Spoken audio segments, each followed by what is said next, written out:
भारतीय उच्चायोग में काम करने वाली माधुरी गुप्ता के खिलाफ हैं जासूसी के संगीन आरोप। उच्चायोग में जिम्मेदार पद पर काम करने वाली इस महिला राजनयिक पर आरोप है कि वो लगातार ISI के संपर्क में थी। माधुरी गुप्ता के खिलाफ ऑफिशियल सीक्रेट एक्ट के तहत केस दर्ज हुआ। An official in the High Commission of India in Islamabad had been passing information to the Pakistani intelligence agencies.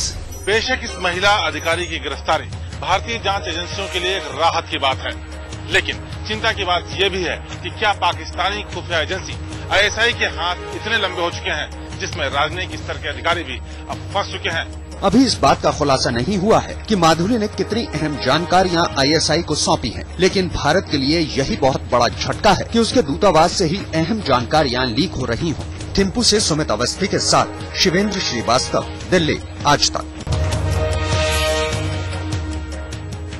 एक एक कर हो रहे हैं खुलासे और गहरी हो रही है जासूसी की साजिश। इस साजिश में सामने आया है एक और नाम जिसकी गतिविधियां संदिग्ध मानी जा रही हैं और जो इस्लामाबाद में ही है। यह है commerce counsellor RK Sharma. RK Sharma पर खुफिया निगरानी। माधुरी की गिरफ्तारी से उठ रहे हैं कई सवाल और कई सवालों के घेरे में है खुद माधुरी। क्या माधुरी किसी बड़े नेटवर्क का हिस्सा है? क्या माधुरी के साथ भारतीय उच्चायोग के कुछ और लोग भी इसमें शामिल थे? सूत्रों के मुताबिक माधुरी गुप्ता से पूछताछ के दौरान कई अहम जानकारियां सामने आई हैं। साथ ही कई और अधिकारी भी शक के दायरे में हैं। माना जा रहा है कि माधुरी पाकिस्तान सरकार के पेरोल पर काम करती थी। सरकार के लिए खुलासा इसलिए भी बेहद अहम है क्योंकि इसमें उन लोगों का नाम सामने आ रहा है जिनके पास या जिनसे होकर बेहद अहम जानकारियां गुजर रही थी। धीरेन्द्र पुंडीर के साथ दीपक शर्मा, दिल्ली, आज तक।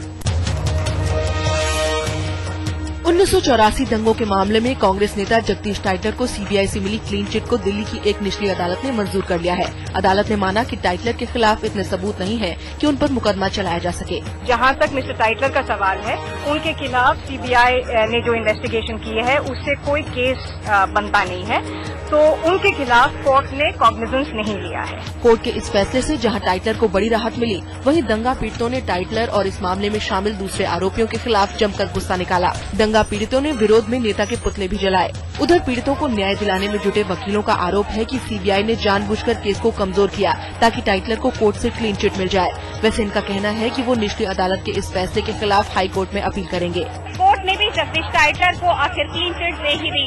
ऐसे में अब इन लोगों की उम्मीद हाई कोर्ट पे टिकी है कि शायद इन्हें वहां से इंसाफ मिल जाए, भले ही देर से सही। कैमरामैन मोहसिन तकवी के साथ पूनम शर्मा, दिल्ली, आज तक। 20 दिन तक कोबाल्ट 60 के रेडिएशन के साथ जूझने के बाद राजेंद्र जिंदगी की लड़ाई हार गया।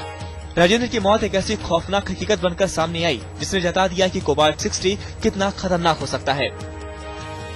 एम्स प्रशासन ने भी माना है कि बाकी मरीजों की हालत गंभीर बनी हुई है और इसमें कोई सुधार नहीं हो रहा। बहुत ज्यादा एक्सपीरियंस वर्ल्ड लिटरेचर में इसमें है नहीं, और क्योंकि रेडिएशन जो इंजरी होना था वो हो चुका है, इसकी कोई एंटीडोट नहीं है कि हम ये दे दें तो इंजरी खत्म हो जाएगी, इसका कोई एंटीडोट भी नहीं है। मायापुरी के स्क्रैप मार्केट में काम करने वाला राजेंद्र 13 अप्रैल को अस्पताल में भर्ती हुआ था। उस समय ठीक थी, जब आए नीचे उस समय ठीक थी। उसके बाद जब से अंदर किए इमरजेंसी केस में, तब से ऐसे है, काफी गंभीर होते चला गया एक दिन। अप्रैल के पहले सप्ताह में घटना सामने आने के बाद जांच में ये बात साफ हो गई कि मायापुरी के कबाड़ में मौजूद रेडियोधर्मी आइसोटोप कोबाल्ट 60 की वजह से ही रेडिएशन फैला था।